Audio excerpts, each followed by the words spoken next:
at the passing of both perpetrators and victims. I mean, you can say that more than even now. The fact that nobody, like I said earlier, got control over death. Nobody saw this coming. And you can imagine that I've heard that the Laura Rebel fund that Dramatic Corner is ill. I have not confirmed that, but I've been hearing that he's seriously ill. In fact, he had even been in shock indoor as compared to Senator Johnson, who have been moving up and down. So, in the context of making sure that we achieve a justice path, we achieve the quest for justice in the republic, there is the need. There is no time that till now that is better for us to establish the court. So this will allow us to still have some of the alleged perpetrators that are alive to stand trial. And again, we are saying that the process of the war crimes code was not for Senator Johnson alone, because there were different warring factions in the Liberian Civil War. There were different level of atrocities that were committed. There were different individuals who formed and sponsored the Civil War. This is the reason why you want to have the War Economic Crimes Code, so that people who will be listed or are listed will come forward to be able to clear their name. So it is about now that we take you from the passing of Senator Johnson, that government put all into it. I used the opportunity yesterday when I spoke with the West African Democracy Region from Dakar, that the international community, the United Nations, we have to step out to help Liberia in this process, given what is happening. The prolonged delay is what causing all of what's happening right now. Have we had or taken off like Sierra Leone when their war ended? They started at TRC, they started as war crimes code, which is a special force. Today they were able to complete that process, and now they are moving as a post-conflict, post-war crimes code country. They are moving forward with their democracy. So this is what is needed now for Liberia. Until we bring closure, you will still see what's happening like from yesterday. The videos that are trending, the pictures that are trending, they're so emotional. You know how many people are not expressing that Senator Johnson did this to me? But again, go back to the Liberian public, people are questioning, oh, is this Senator Johnson alone that killed people? Where you guys coming from? Human rights people. So there's a whole lot about it. What do we really want as Liberian? But overall, justice is what Liberians need. Because this is a debate that has not been diluted for many years. And I think we should sustain it. So now, with the process already ongoing, what more can the government do along with Liberians in order to ensure that this war crimes code comes very early to ensure that people who are still alive, perpetrators who are still alive, appear before the court, and also ensure justice for victims who are still alive and dead? So, we've seen the political will, but the political will need to be mustered right now. There's joint resolution from the legislature, the executive order. There's appointment of a new executive director, but I heard that the office is challenged since the appointment of the executive director. They are having some sort of challenge in terms of funding. I think this is a time that the government will have to put in whatever is allocated for the war crime office so they can kickstart to speed the operation. This is just a hard lesson that we should be learning from now, that everything that needs to be done, we started with speed so that we don't go back to losing all of the perpetrators, alleged perpetrators, before the court is established. So we had a peace building commission configuration chairperson from New York in her delegation visiting Liberia just to close up the week. And they had very good meetings with all stakeholders, including the government, the president, the Minister of Foreign Affairs, and civil society, including the bar and other people. So they are also visiting to really ascertain what are the level of different support the government need. So all of this need to be accelerated and make sure that we get all of the necessary support, that is technical funding and security, what need to be put into place to have the office established that will start drafting the laws, and those laws will now be presented to the legislature so that we have a framework that calls for the establishment of the court. All we can say right now is that civil society, everyone, we all need to brace together. We all need to move together because we want justice. We want justice to come. But But it has to be an impartial justice, not a justice that is a witch hunt justice. So this is what we're saying. Everyone that is accused remain innocent until it is proven before the law. But indeed, after the Civil War, we have to bring closure. There were people who were responsible for the Civil War. There were crimes that were committed, horrific, unspeakable crimes. Those crimes need to be answered to. Those who were tied to those crimes, they are in our midst. So there is nothing wrong about seeking justice. That people don't get it in the wrong way. We are in the business of committing or perpetrating wrongs. The law should bring us to book. And there are people who committed wrongs, and we are pursuing justice. We are not doing the wrong thing. I believe we are doing the right thing, and we stand by our work as justice and human rights campaigners. Now, in a statement yesterday, President Bouakai assured the family of Senator Johnson that the government will support in honoring the late senator's memory and contributions. There are others who think that Senator Johnson should not be given a state funeral. He should not be honored because of his dark past. What will you say about that? Well, that's a hard part, if you ask me. But in the context of service, in the context of Senator Johnson not being put to trial or not being brought before justice, everyone seeing him as an innocent person. Do you understand? And he's a senior official in government. And of course, honoring the rules of government and the definitions of government, people who serve, the Constitution provides for them to get all the immunity. Do you understand? But unfortunately, I would tell you that given that Senator Johnson was not a stranger, his wartime history is defined and it's clear. You want to be careful how to go about it. But from the government angle, in their wisdom, they articulate from an angle that I cannot justify and I cannot be able to give any reason. But again, we keep it at the level of the president with respect to his office. He is the one leading the country. So I would say that we leave it up to the government through the president, how he's going to move up with this. What would you like to say to victims of the war, as we are still pushing for the establishment of the court? I mean, if you ask many victims, especially victims of the many atrocities that they allege that Senator Johnson committed, they are more disappointed. There's emotional disappointment. There are different levels of disappointment. So all we need to do, or all we can say is that we encourage victims to keep being hopeful. They will say, well, what do you mean by hope? The fact that the justice process may be served, they may not bring back the life of those who they lost, but it will serve as a precedent. But in the context of what has happened, we all don't have control. So what we can say to victims is that they have to remain strong. Thank you very much, Adamant Dempster, for always speaking our call.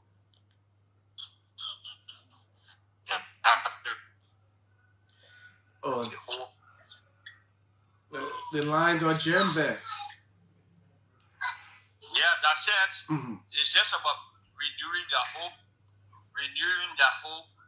and keep being positive, and work towards the process that is leading to bringing closure, and that will draw the curtain and come to moving away from a wartime mentality and moving towards the future. We want to pray for coexistence among the victim community. There are different levels of victims. Others who are alleged perpetrators are still alive. Victims need to support victims. And this is what right now needs to happen. Civil society needs to work with support victims. Everyone needs to support the victims. The entire country needs to come together to stand up that pursuing justice is not a wrong thing. Standing for justice is not a wrong thing. But it's about putting our country back on track, where the rule of law will flourish, where the culture of impunity will come to an end. This is what will help Liberians and Liberians to trust the system, trust themselves, and we all can work together to move the country forward. Okay, thank you very much. He is the Secretary General at the Civil Society Human Rights Advocacy Platform, Adamant Dempster. They are speaking with me this morning on the Morning Rush in reaction to the passing of Senator Prince Johnson, Nimba County former warlord as well. And in line with the mixed reactions, those are some of the mixed reactions we continue to get on the program. So this is the OK Morning Rush. I will take few calls this morning on the show before we take our guest. This morning here on the OK Morning Rush. My name is Joseph Daniels. You can call us on 0777 700 995 0555 995 995. You listen to Mr. Dempster and all what we've talked about here this morning. You can make your contributions as well. Let's hear you. Good morning. Good morning, Joseph Daniel. Yes, go ahead, please. Okay, thank you. The name remain constant Sabine El Savannah, and I do join a national composition this morning from Florida. This brother Joseph Daniel, the president takes this time to extend my heartfelt and condolence to the Johnson family and that were alive. Let me say this, King Johnson have done so many wrongs in this country, but for the fact that he repented before his death and he become a pastor, we should see that as a sign of forgiveness. Let us forgive him, even though he beheaded most people's family, but we should see that as a forgiveness, because when he came to this, we all will see that one day, so we should have mercy upon him, and I'm taking this time to appeal to all many Nigerians that Mr. Johnson harmed before he left, and let us see it necessary to have mercy on him. Thank you. Okay, thank you as well. This is President. Good morning. Good morning, Daniel. Yes, let's hear you, please. Right, this is Nathaniel P. Johnson. I call you from the Lane Street Belt. Are you there? Yes, go ahead. Go ahead, please. You're live. Okay. Thank you.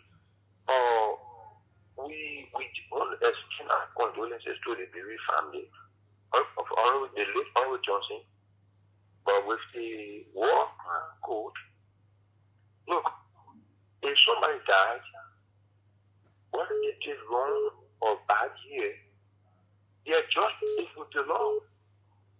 Let us say the worker well, the code for those that are still here among us, and then they will go there and get their investigation from here, but Prince is gone.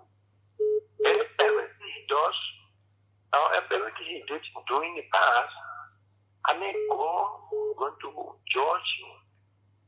And to those that fear things from him, they should let it go. Okay. And God will do everything. Okay. He will solve the problem. Thank you. Thank you as well. Let's hear from another caller.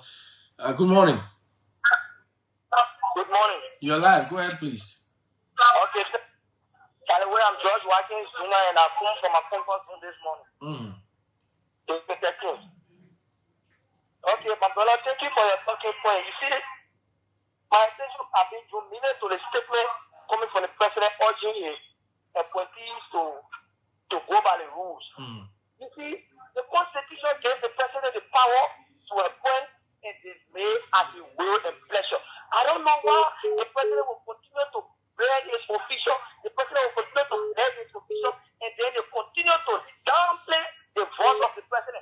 I see that as a great disrespect, and I don't believe that the president is even in control.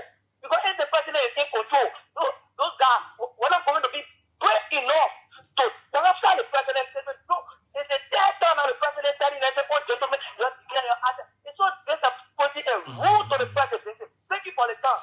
Okay, thank you as well. This person, good morning. Good morning. Let's hear you, please. Let me see when I call it from people community. Go ahead, you're live, please. Hello? Okay, let's take another one. Good morning. Good morning, Daniel. Yes, you're live. Go ahead, please. Okay.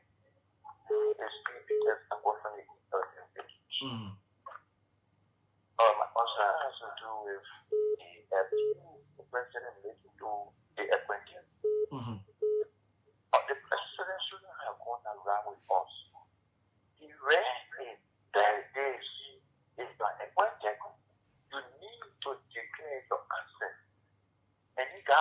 appointed, they have gone against the time.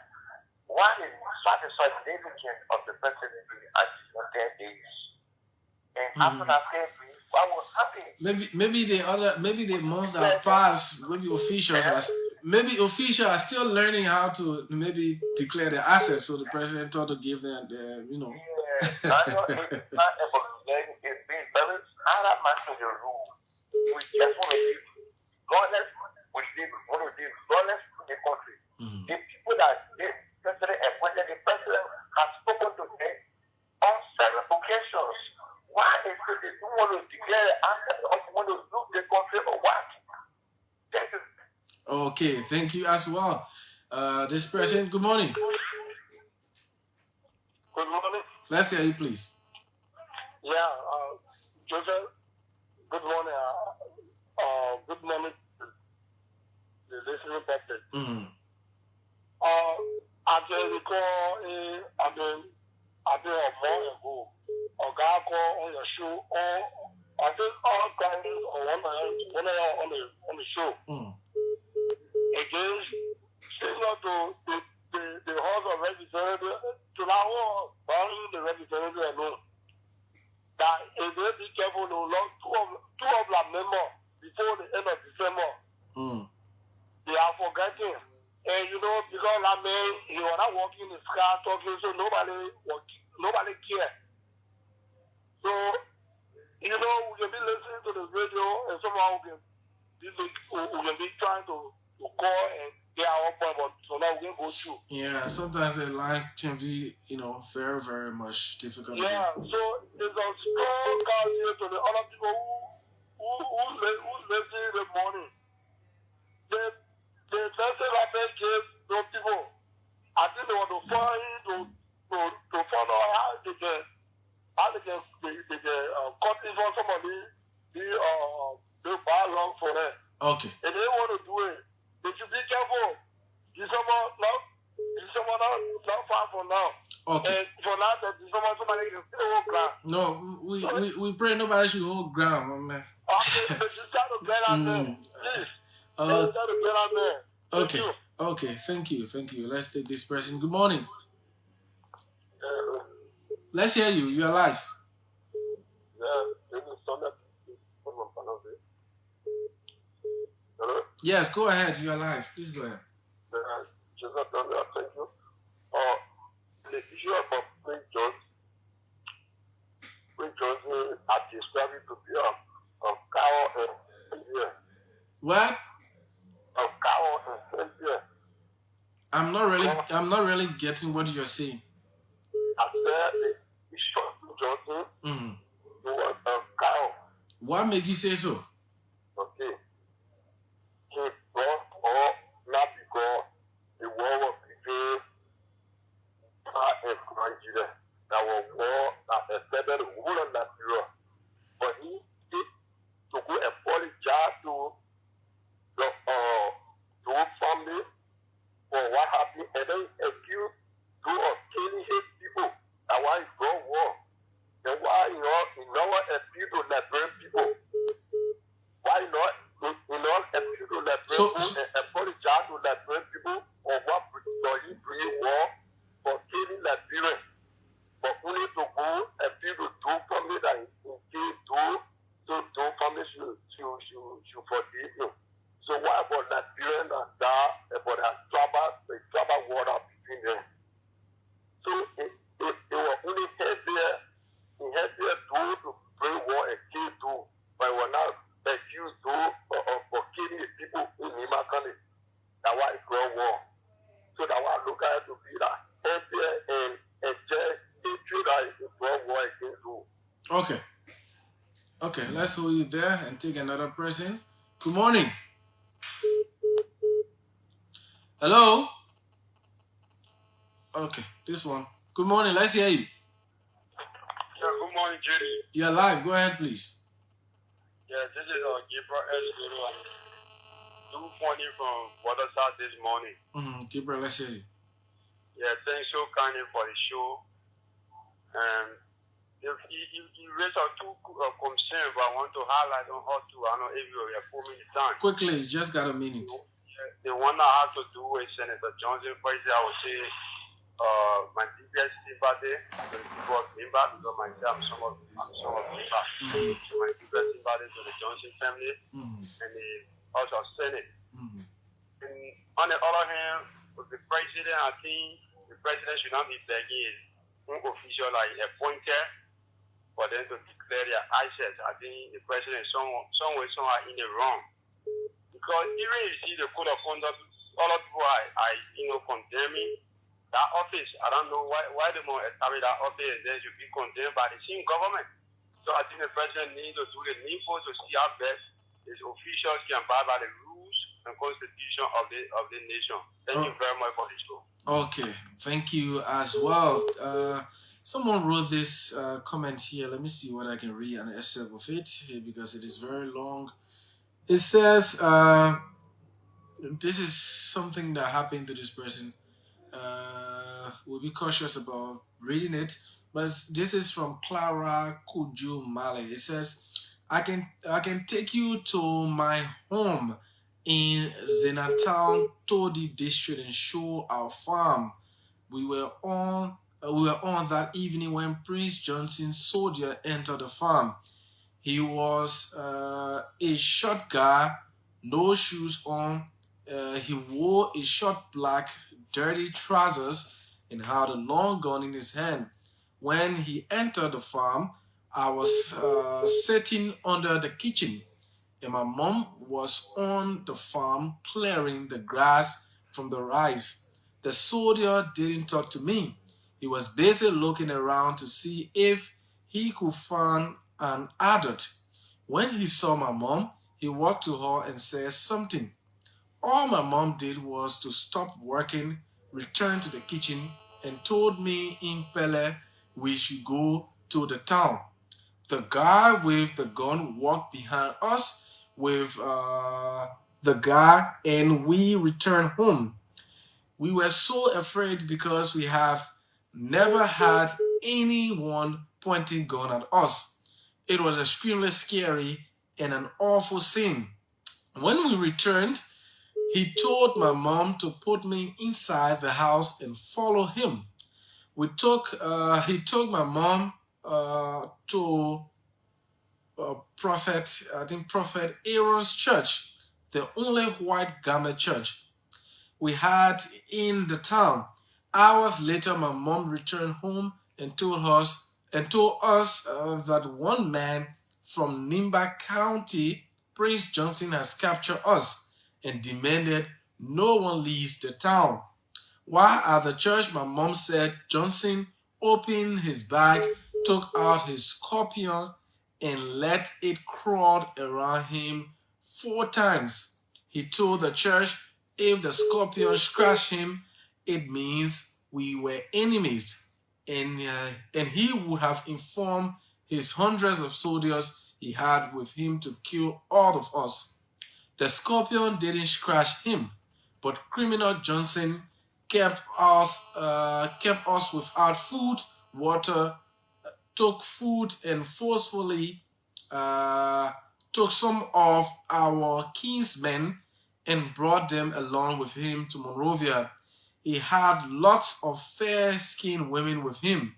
He wore no shoes. A lot of ropes of different colors were tied around his neck, and a small bag with a living scorpion in it. His soldiers occupied the 3 entrances of our town and made sure no one enters or leaves. We were so hungry. He suffered us. He killed lots of people in bunk mines and beyond. He was demonic, evil, cruel. He was a warlord and murderer. Okay, we stop right there. This is someone writing who feels that Senator Johnson was not a good person based on his involvement in the war and what he did. And this person is Clara Mala. Wrote this comment on our Facebook page. here on live. But let's continue with few calls before we take our guest. This person, good morning. Yeah, good morning, Brother Daniel. Yes, good morning. Let's hear you. This is Mark Anthony, of course, from Johnson. Well, I want to say, condolence my biggest condolence to the people of Nima. I'm from Nima also.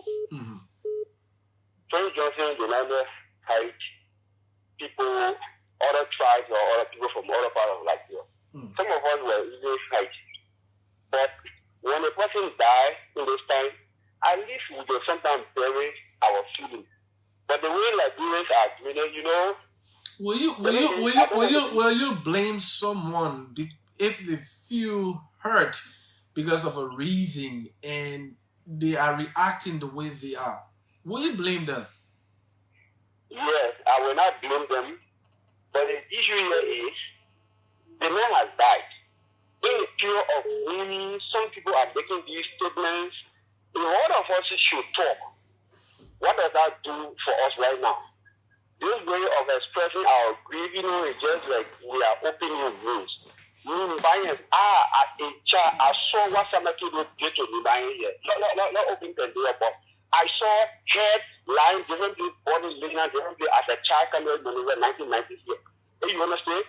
Should we you know, start to everything that somebody did to the place?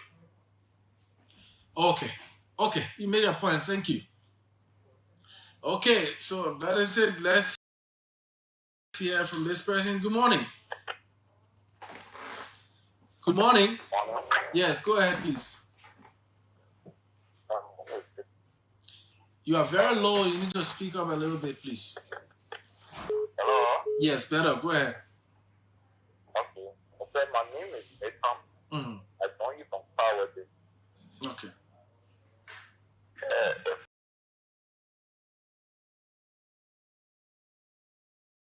I think I have to tell Nigeria to war and go or hook back. One war, like, on the part of go it has to act a lot. For you to love the love to several others. They are already. So like that, then sorry, let us where we will see. It's already happened. Okay, thank you. This has already happened. Our guest can come in now. Good morning. Yeah, good morning, Abdullah. Let's hear you, please. Clarence came up with a point from Ghana. You know, sometimes after saying yesterday, sometimes I say that and think, I know there's a big problem in this country. Say, look, there is no fair war in the war here. But if people are taking 20 years without forgiving one another, for me, it's a big problem. And to just be very frank, the war that came, some people get in there because of what happened to their people. I'm not fighting Honorable Johnson what he did, but certain things passed before the war could come. We were here. Even the same thing, somebody say, oh, while somebody died, somebody jubilating.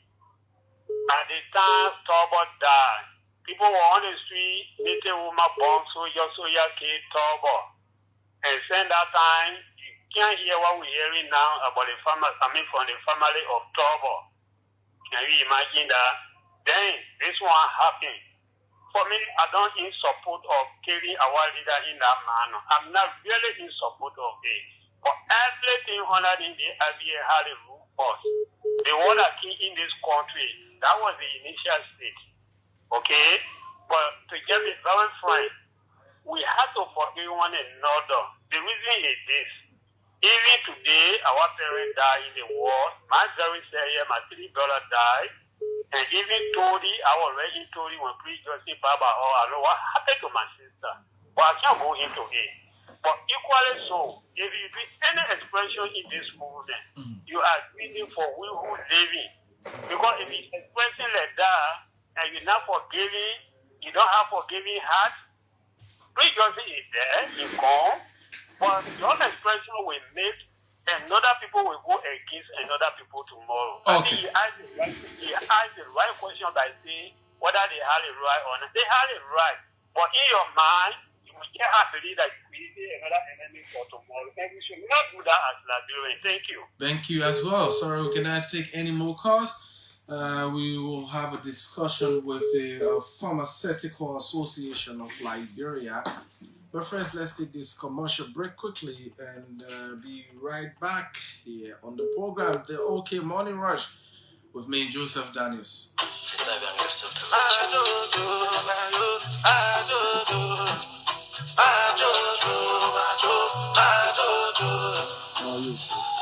Don't start time. The taste of pride, so smooth, so fine. From coast to coast, we are feeling free. Lone Star beer for you and for me. Hey, baby, what are you talking about? It's Lone Star beer. Lone Star beer? Tell me more about it, baby. Yes, Lone Star beer, the newest beer in town. It refreshes your mind, cools your temple after a stressful day of work. Try a bottle and you will surely love it. Wow, so refreshing.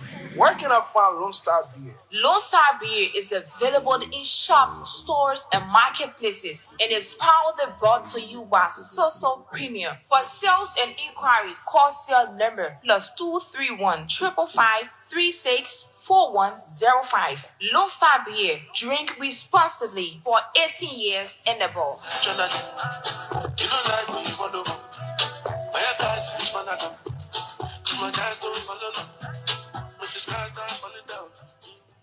Okay, welcome back to the Morning Rush on OKFM 99.5 with me, Joseph Daniels.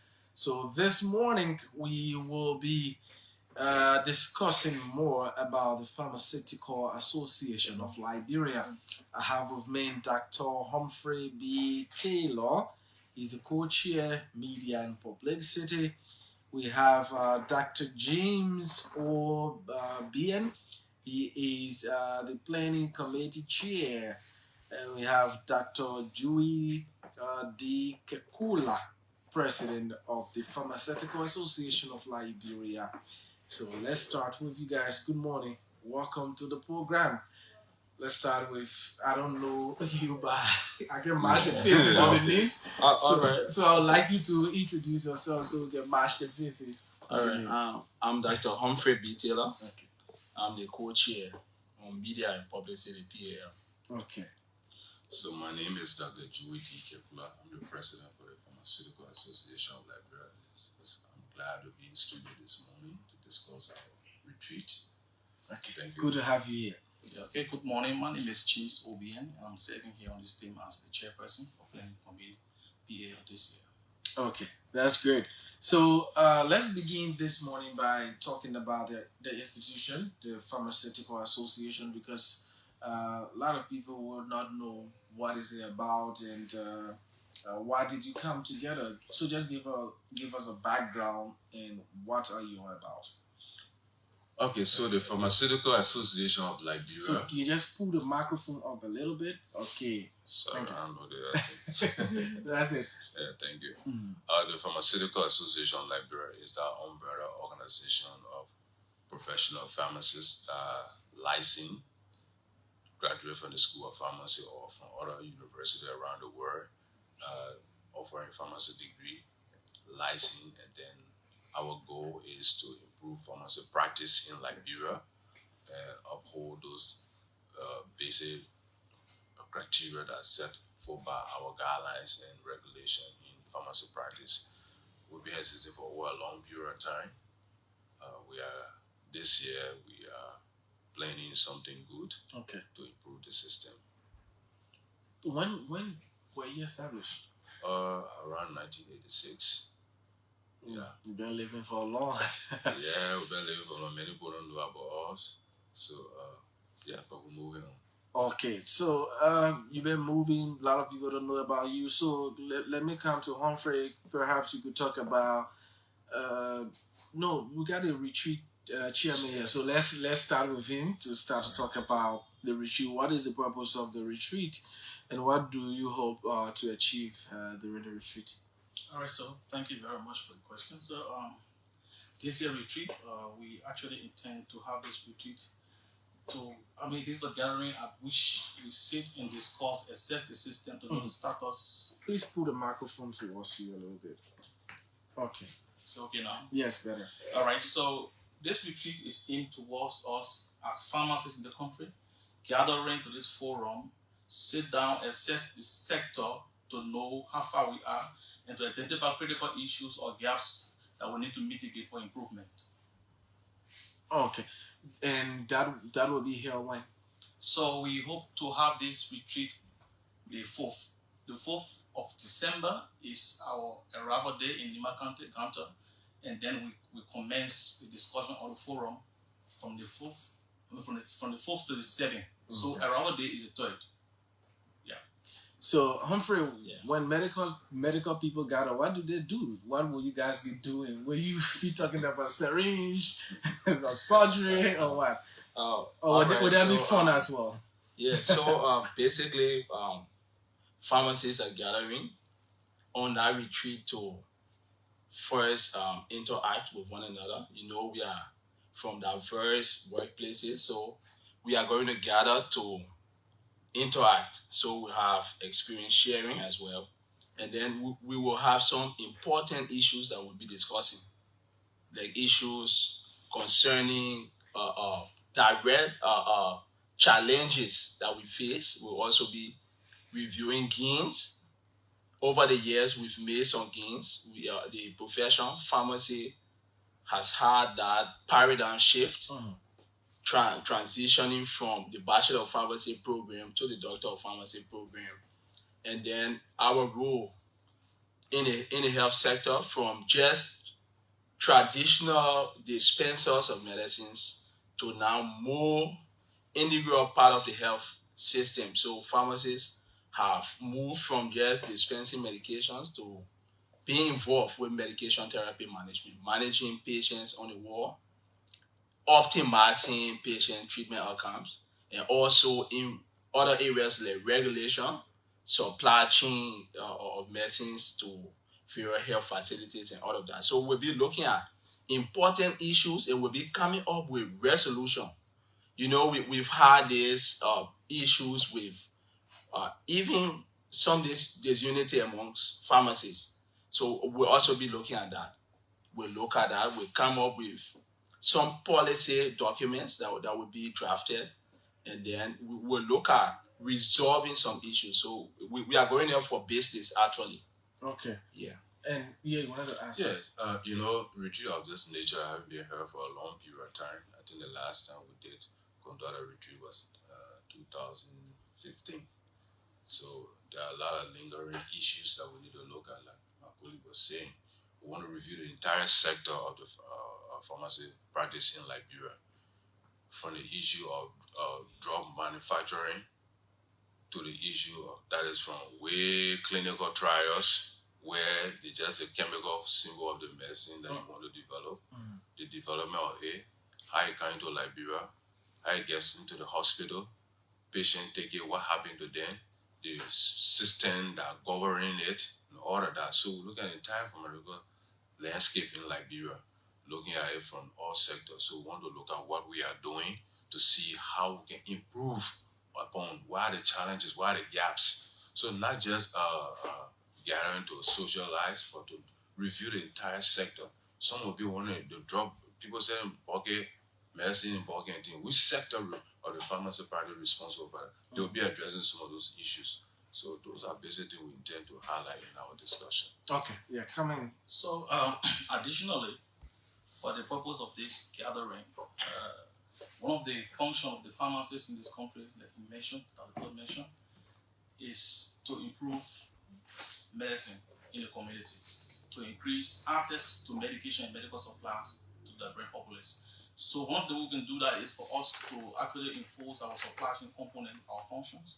And so to do so, we have to sit down this year, assess the sector, looking at maybe some of the gaps that we have in time past as it relates to, improving quality of the drugs or looking at quality of the drugs or increasing access to the drugs in the community or the county or the country. So where we have the pitfalls, we have to sit down because part of our function as pharmacists is to ensure that drugs are accessible, they are available, they are affordable, to the population in the country. Okay, so I will say that again. So part of our function as pharmacists in the country, and that is the supply chain component of our function, is for us to increase access to medicine in the country. That is to make sure that medicine is always available, they are affordable. Because sometimes we notice that we can be out of stock for certain medicine, especially time when it is in demand. Sure. So you don't have a framework to ensure that we have it in the country? No, we do. Okay. We have the regulatory agency, the Liberia Medicines and Health Product Regulatory Authority. That's the agency responsible to ensure that all medicines are safe, effective, and to be available in the country. But not just say it, but who brings it in, you gotta know also, because you don't want to take a medicine that will not work well for you or that may cause some adverse event for you. So those are things that also we enter. But but key thing we also want to look at when it comes to pharmacy practice, there are two things we want to also highlight. The issue of salary disparity in the health sector. We've been talking about this reclassification already. We also want to throw light on that. More to that, our interns that graduate, our pharmacists that graduate from the School of Pharmacy, how are they brought into the system? How internship policy governing them that they graduate, they will have access, be able to be placed to a job so that they perform the right roles. So those are many issues. Like you said, since 2015, we haven't had this discussion. So there are a lot of issues that we intend to have to discuss. Okay, so the last time the head of the LMHRA spoke, he talked about officials of government, especially senators, representatives, going out there and bringing in drugs into the country. He said their action may be intended for good, but it's usually contributing to the illegal the illicit drugs, or we say expired drugs, that are coming to the country because they are not medical practitioners. They do not have the capability to check the kind of donation they are receiving.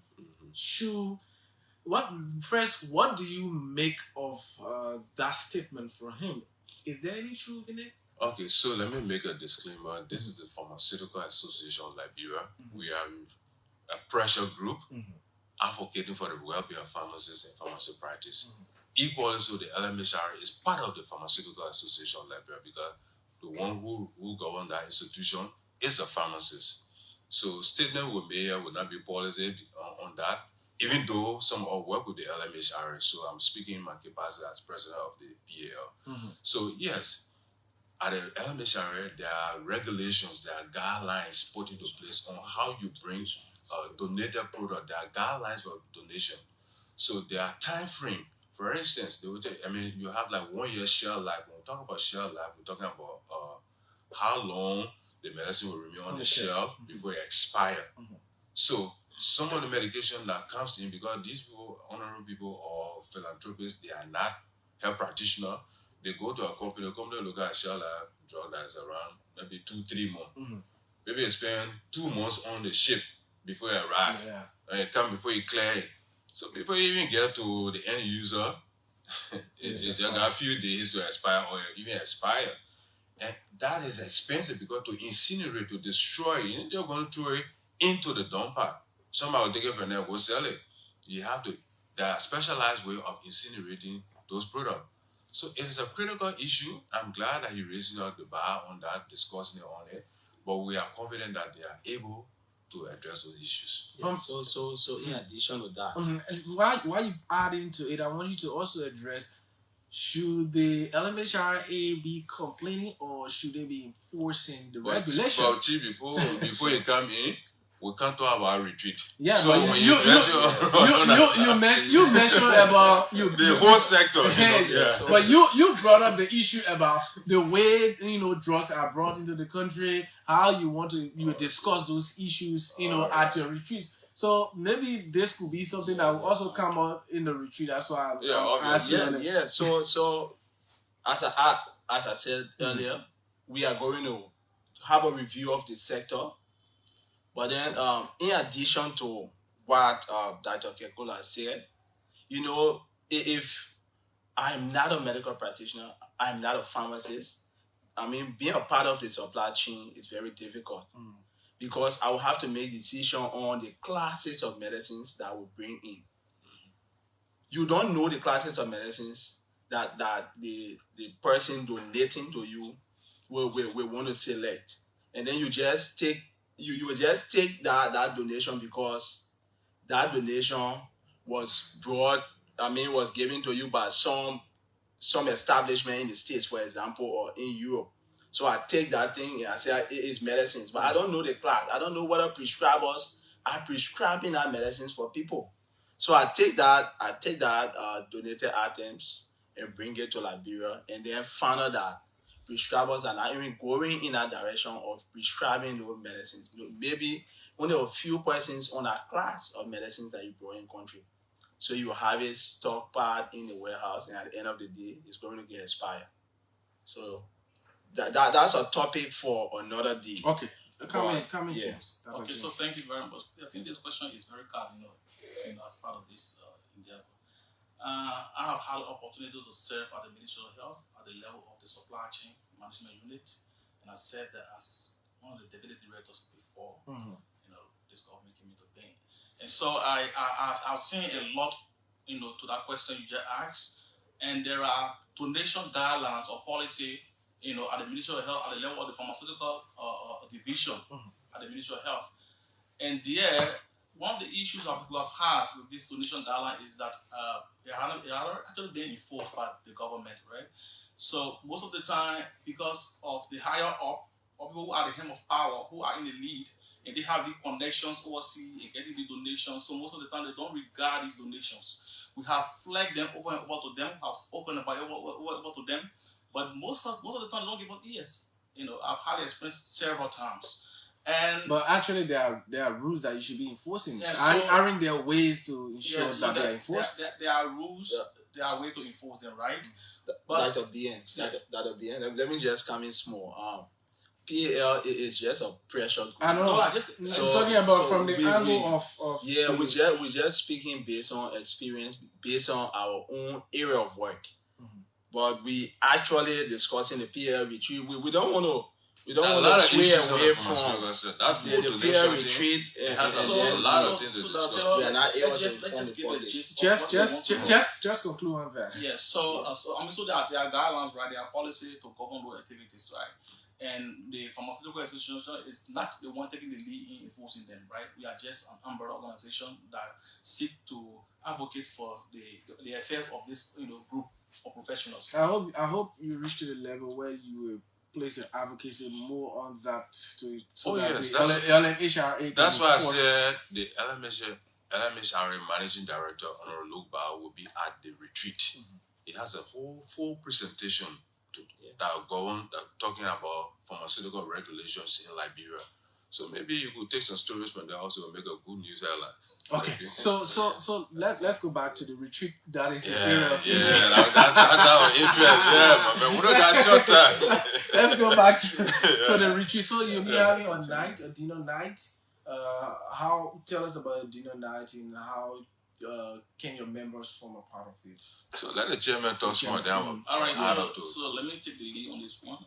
The dinner night is organized in a way that it will be here on the last day. I think that will be on Saturday. Okay, the 7th. And so right after all of the in-house discussion is done, we are concluded. Then Saturday morning will be gathering to the sport complex at the Canton Melody Hospital, sport ground, where we'll have this sporting activity from in the morning hour to the evening hours with the county health team. Okay. All right. Upon the conclusion of that sporting activity, then by the evening hour, about 6, 7, we'll be gathering to this specific how do you put the place? Avino guest house. Avino guest house, and then we'll have this program. It will be like an official program. We'll be honoring or certificating people in the sector.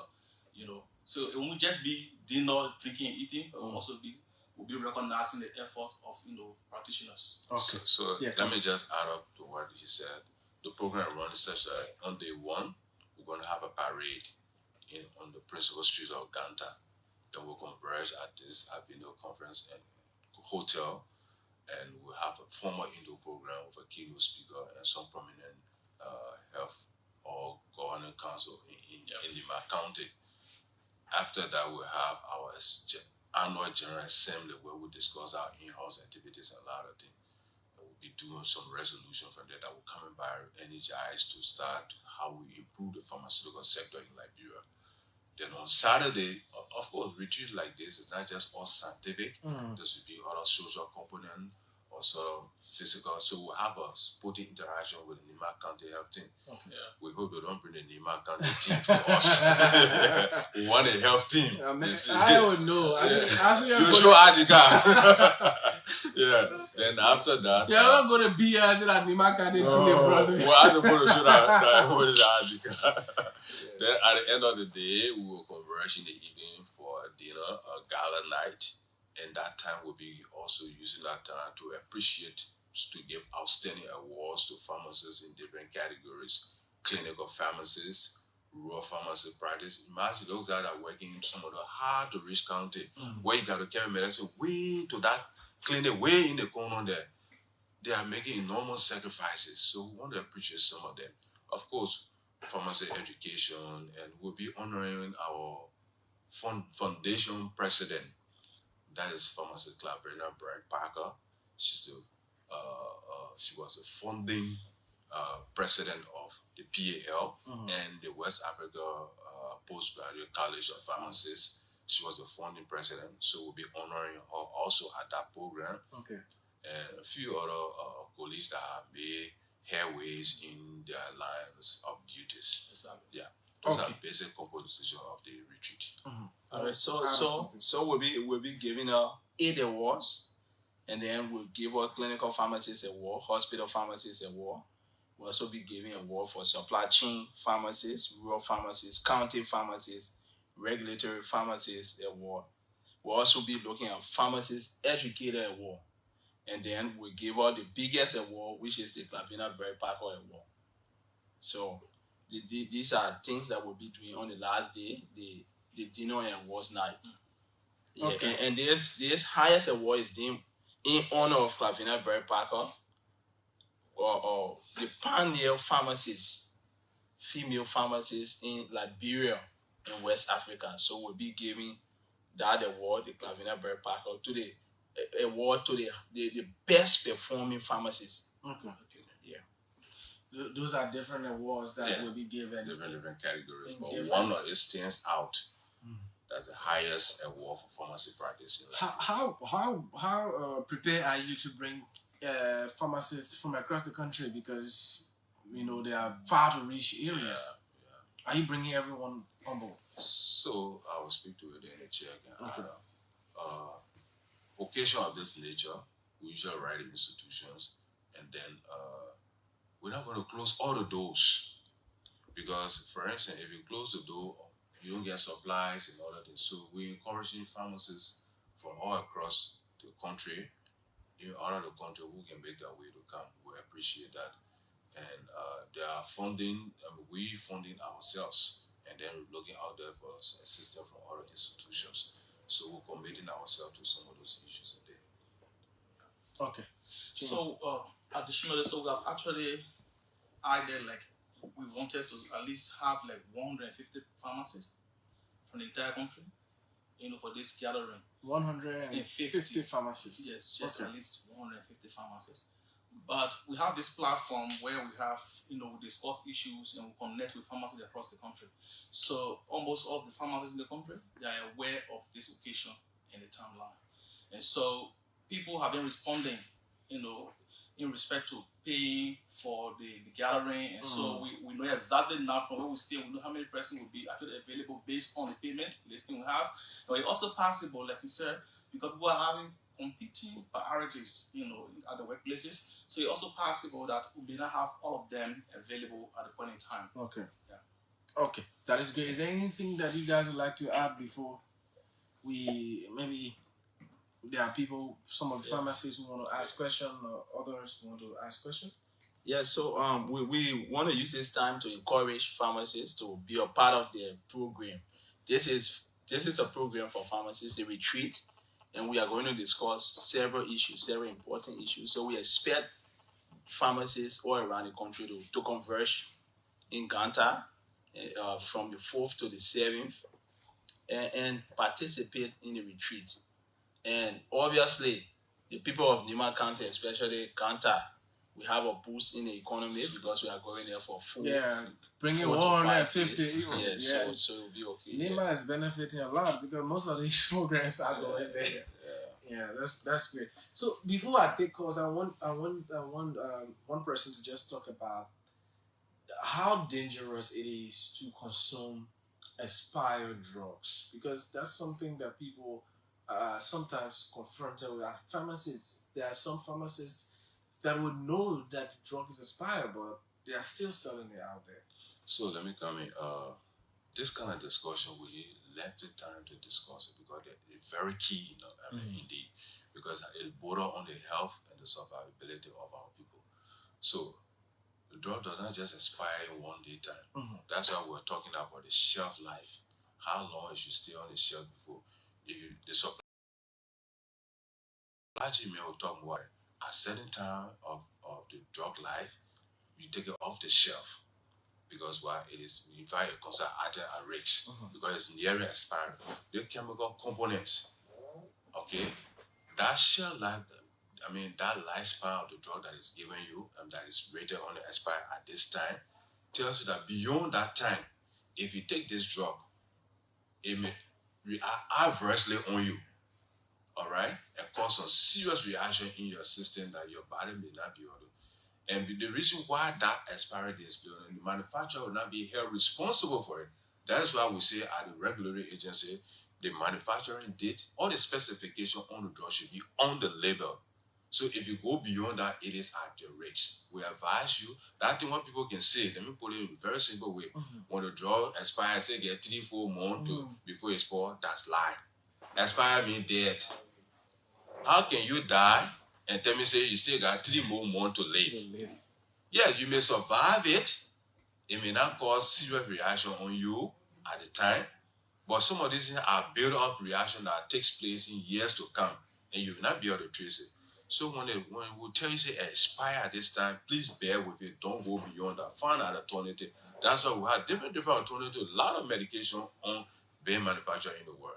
Okay. Yeah. Okay, so to briefly add to that before you take your course, medicines are, most medicines are what we call enantiomers. They are chemicals that has 2 different components. The actual component, and then it has a mirror image that you yourself standing in a mirror. You have to break it down. Because that's why I'm trying to just you have to break it down because the people you're talking to, they know that. So you have 2 different images. Yourself, I'm standing in before the mirror, so my mirror image is considered as maybe a B image to myself. Yeah, so I'm A and then the mirror image is B. So when the medicines expire, the medicine will break down to a certain level, and then it will change chemically. It will not be in the right component for consumption. So it's going to have some transformation in the expired state. So when you take it, rates of liver toxicity, for example, obviously when the medicines will be metabolized by the liver. So you have to break down. It is being broken down by the liver. So when you take it, it could have some effect, damaging effect to your liver, and even your kidneys. Your kidneys are responsible to expel the medicines outside the body. So it also has some damaging effect to your organs like your liver and kidneys. Okay, quickly. All right, so quickly, let me just demonstrate exactly what Dr. Taylor was trying to say. For example, if you take this plain sheet is in the physical Just state, speak to the microphone. This plain sheet is in the physical state. So when you take this match and light this plain sheet, when it burns, how do you call it? It turns to ashes. Ashes or carbon, right? So is it the plain sheet anymore? No. So, but it took time to have burned, right? So the time it took, it was still alive, it was still physically the plain sheet. But by the time it burns, it becomes something else, or carbon. And that's how chemical react. So when a drug the drug have a shelf life. They have a life, spent. So by the time elapses, it changes to something else, because these are group of chemical that they compare, for potency, efficacy, and of quality. So once that drugs go to that level, it loses quality, it loses potency, it loses efficacy. It's no longer called paracetamol. It's something else. Okay. So when you take that, it will affect you. So in a nutshell, part of our activities is for next year we want to have this radio talk show. We'll organize. We'll look for sponsors for that. We hope that we can be afforded the space so that we can begin to educate the public on a lot of issues as it relates to pharmaceutical sector in our country. Yeah, thank you. Okay, so now you can call us on 0777 700 995, 0555 995 995. We have the Pharmaceutical Association of Liberia here with us. This first call. Good morning. Good morning. Yes, let's hear you, please. Good morning. You are live. Go ahead, please. Okay, this is Dr. Hassan Solomon Rogers, a pharmacist by profession. Okay. Yeah, just what my colleague Jack said, respect to the hard life of the product or good fake product seal. Usually we tell people you can only call the cassava whenever it has the water in it. And whenever you slice it, put it in the sun, it gets dry, cassava. Now for the people. Yeah. So what am I saying in short? Whenever the medication comes in, the medication has a specific temperature. Like where our brother, our sister put it in the bag, they carry it around, they sell it. It changes the potency of that product. And in Amwanda, it changes it to a poison. And at the end of the day, it would have killed you. It would have destroyed you. There's a system we call the first part effect. Anything that you take into your mouth, it passes through the liver. The liver must act on it. If it is not survive, you act it upon it significantly, and send it down to the kidney. So we have a kidney problem. Okay. So I want to thank you for the education that they are providing to the nation. And I do hope and pray that the nation will be willing to listen to their advice. You have pharmacists. Will you be at the retreat? Definitely. I have completed the requirement for the retreat. Okay. Thank you very much. Thank you. Let's take another one from this side. Good morning. Good morning, sir. Good morning, Daniel. Yes, I'm doing well. Go ahead, please. Yeah, let me say good morning to my daughter, the president of PAL, Dr. Kekulan, and also to my boss man and my role model, Dr. Joseph O.P.M. James. By the way, this is Philemon Esfaya. I do call you for finish it. Dr. Philemon. I listened to their conversation, and though it's important to go on media to discuss the importance of the pharmacy, because in Liberia, people go out, they only do it for doctors and nurses. But the pharmacy plays a very crucial role in our health sector, but we don't know. Yeah. And also, I will advise them that they will be on a even every month, let's go on media to discuss the importance of pharmacy. Because if pharmacist made a mistake in a pharmaceutical company, destroy the whole nation. That we can do mistake and destroy one person. But pharmacy, we are crucial, and we can tell you the importance of the drug. If you take the drug, what's the drug in the action, the food and the drug in the action. And which are the results of the drug will ban on. And we are there to explain the river to patients. We are the last person that the patient can pass through the wound. Any mistake from us, all of the body, effort, the data made, it will go into. Okay. So, Thank you. Thank you. Thank you. Let's leave there. This person. Good morning. Good morning. Yes, you are live. Go ahead, please. Yeah, my name is Ibrahim. I'm calling from Moses. Is it allowed to, because if you read on medicine pack, you can see it, store medicine dry and cooked it. Is it allowed to build a genuine with roofing to open out a medicine store? Zinc round to make a zinc round out of a medicine store? Yeah. But you're saying that it's going to be cool and dry place. The zinc round, how will it be cool and dry? Those are unauthorized facilities. In the area. Oh, if you can put a fan there. No. Or AC. Yeah. Well, keep listening and they will respond to you. Yeah. Okay. Let's hear this person. Good morning. Daniel, why interfering in my question? The guests are in studio. But the guys here will talk. I just ask. I want to be sure the question will be clear. You know, I want the men to talk clear. Daniel, my name is Focus. I'm a Southeast. Let me say, commodity your guests. I think the discussion is very touchy and it makes sense to many of us who are not pharmacists. The first recommendation I want to forward to you is you would have a special line for those who are pharmacists or those who are trained in the area. So we have more experts making intervention into the conversation. But almost all the people that call are pharmacists. Only you and the other guy who call you are not pharmacists. Yeah, please. Let me let my point. It's a recommendation. Go ahead. Daniel, you ask a question. People from Lofa, people from Grand Crew, people from Maryland, they were trained. Some of them have benefited from government scholarship. They have been assigned. How do they become the beneficiary of this program? In other words, from what I learned is that they are absolutely out. It's just a moderate-based exercise that's about to take place all over the world. Trust me, Daniel, go to the program. After the program, how will you say that when they just said that they are making sure that people come from all over? They just told you that they are constrained. They told you that they are constrained. They don't pass the bill. They can't give a guarantee of anybody. No, that's not what they are saying. The right here, that's not what they are saying. They said it's a nationwide stuff. People will come from all over. That's what they're saying. Yeah, the information, the program is carrying nationwide capture. But you part of the people organization, huh? How will you just sort out that they will only be Monrovia based?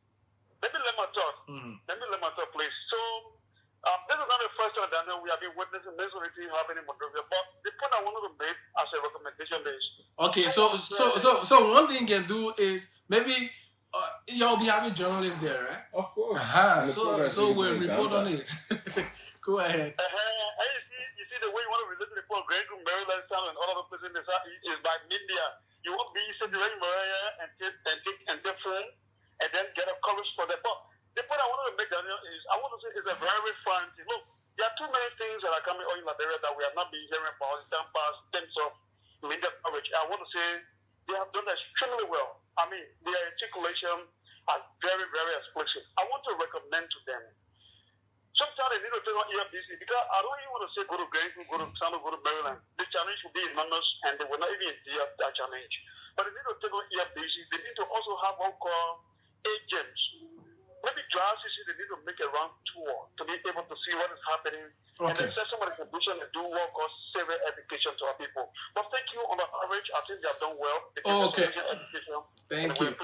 Thank you very much. Let's hold you there and go back to our guest. You listen to the callers, just respond quickly. Okay, I'm going to take the lead. One of the callers talk about Zinsha, whether you can use it for a medicine store. So the very first thing is, like we said, there are sectors that are responsible for establishment of premises for pharmaceutical services. We have the pharmacy board that takes care of medicine store. That's a smaller unit that sell over-the-counter medication. That's another whole discussion. Then you have the retail pharmacy that sell over-the-counter medication and prescription-only medication, even though those things are not being adhered to in this country to a larger extent. And then you have the LMHR that takes care of wholesaler and importation. All of these institutions has these guidelines set aside to accredit you before you open. And a pharmacy, in a medicine store, I will not even call it pharmacy, you see in Zinsha, check for that pharmacy board requirement. You will not see anything like that there. They are illegal and they are wrongly hampering the danger, the health of our population. So the last caller talked about Monrovia base. Please, this retreat is taking place in Ganta, almost like the central point. we are leaving from Monrovia. People are leaving from all around the country going to Uganda for this particular retreat. So it's not Monrovia based, and there'll be media coverage that will highlight key issues that you can also benefit from that discussion. Thank you. All right, so let me just add on. So the retreat is a nationwide retreat. Okay. In fact, people, we are receiving calls from Maryland County that the Maryland County pharmacists are in high spirit to attend the retreat. So, I mean, people will be coming from every part of the country to attend a retreat. So it's a nationwide retreat. So for the issue of the pharmacy and medicine stores across the country, they are regulated by the Liberia Pharmacy Board and that of the LMHRA. Because Pharmacy Board takes care of the practice, and then LMHRA deal with the products in the shop. So they will be there. The CEO of Pharmacy Board will have to present on gains and challenges, and then LMHRA boss Honorable Luba will also be there to present. So they will be doing separate presentations, and then we'll be coming up with recommendations that will help the sector. Yeah. Okay. All right. So thank you again. For me, I think I will just give my parting comment on, because I think everything the caller said were in good faith and everything is clear, so there is no doubt.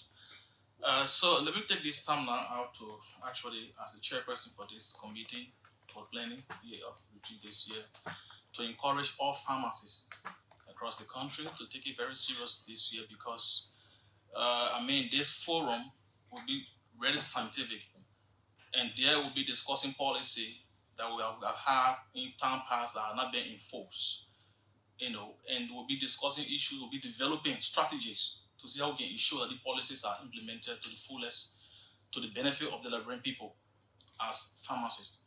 And so I want to encourage every pharmacist to make themselves available for this forum, so we can sit down and discuss and develop strategy, and mainly for the supply chain, and to ensure that medicine are accessible. Okay. Because without medicine, there won't be a healthy nation. Thank you very much. Okay, thank you as well. And I want to say thank you all for coming this morning on the program.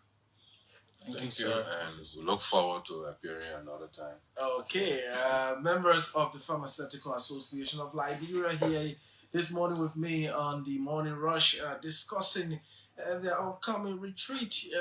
Can you just remind us of the date again? December 4th to the 7th. Okay, December 4th to the 7th. Nima County, yeah. Okay, we'll be watching out for that. Okay, so this is the OK Morning Rush. Let's take our commercial break. We'll be right back.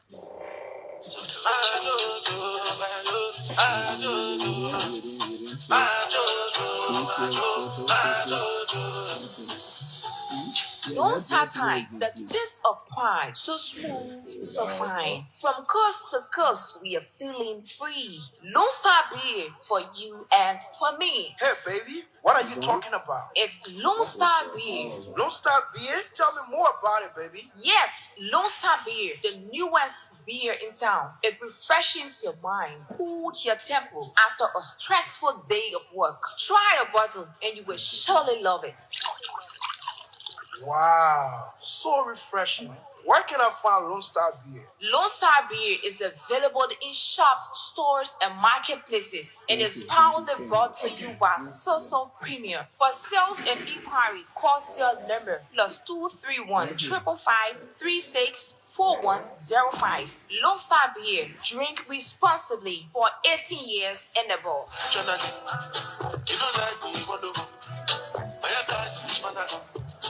My guys don't follow me, but the sky's not falling down. Your soul's fire, take me higher. Caught up in this feeling. By popular request, your number one people-centered radio station, OKFM 99.5, once again presents the OK Health Walk under the theme Promoting a Healthy Lifestyle for a Healthy Nation. On December 14th at 6 a.m. prompt, we will be walking from Congo Town opposite the SOS Clinic through the principal streets of Cinco to the Antoinette Tubman Stadium, where the health walk will be climaxed with free health screening and refreshments. To all fans, ardent listeners of OKFM, social and fitness clubs, our fellow media colleagues, one and all, come join us to climax the year with a healthy lifestyle while we create the environment for great networking opportunities for your various businesses. The energy is going to be electrifying with live brass band music to keep us alive and energized. To be a sponsor of this OKFM landmark event, reach out to the business office where a special media package awaits you. Mark your calendars. On December 14th, OKFM shuts the city down. Health is wealth, so join us in promoting that healthy lifestyle. And with OK, everything is okay. See you on December 14th.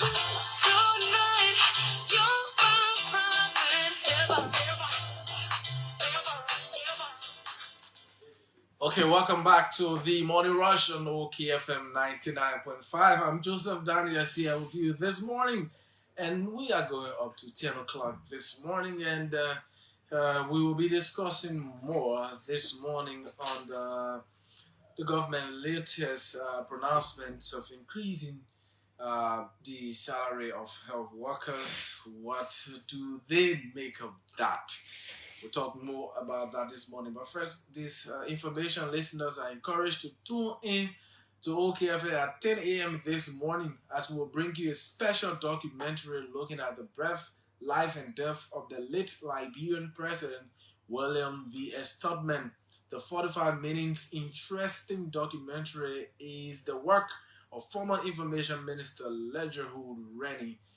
Due to the importance of this documentary, it will run in place of Liberia at 10. So stay with us if you want to learn more about Liberia's former President William V.S. Tubman. Yeah, coming up at 10 o'clock a.m. But now let's go strictly into our conversation. As you may know, recently the Minister of Foreign Finance at Mika press briefing talk about the increment in the salaries for health workers.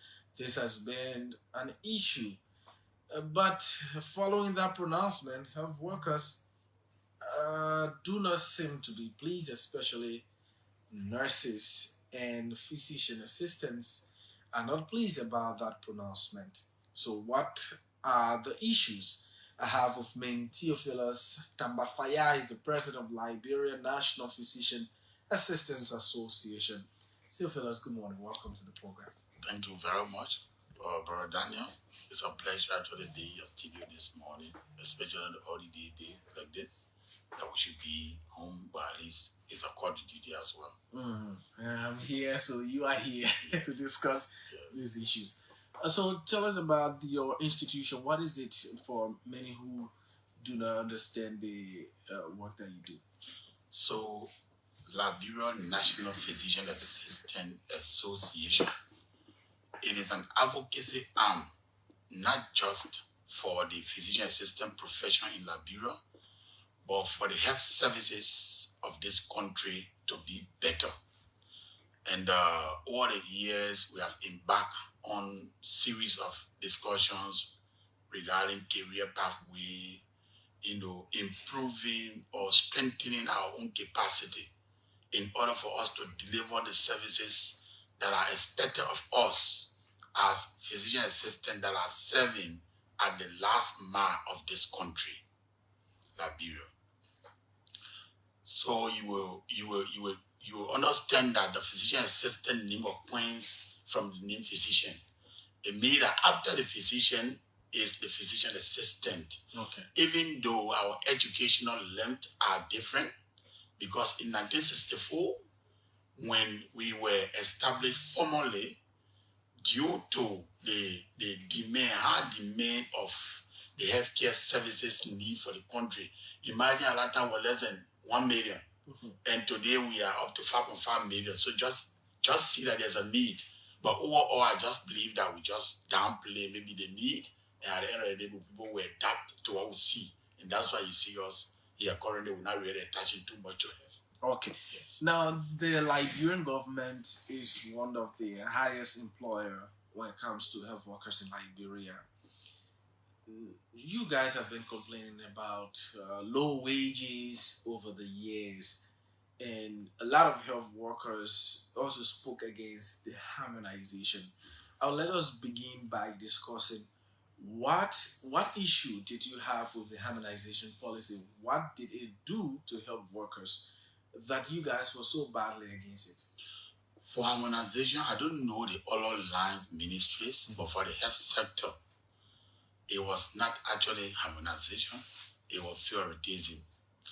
Because people are still earning a salary that are not unified with their colleagues that hold the same profession and doing the same work. So it was more likely of favoritism than harmonization. Because when you look at the word harmonization, it means that we should be on path when we have the same qualification, have the same job description, and doing the same work. The only difference there would be the hardship allowances. As you will see in this policy, after harmonization, government was guilty. They saw that nothing was harmonized. They just targeted certain people maybe that were making more money to bring their money down so that they can have more reserve to do what they intended to do at that time.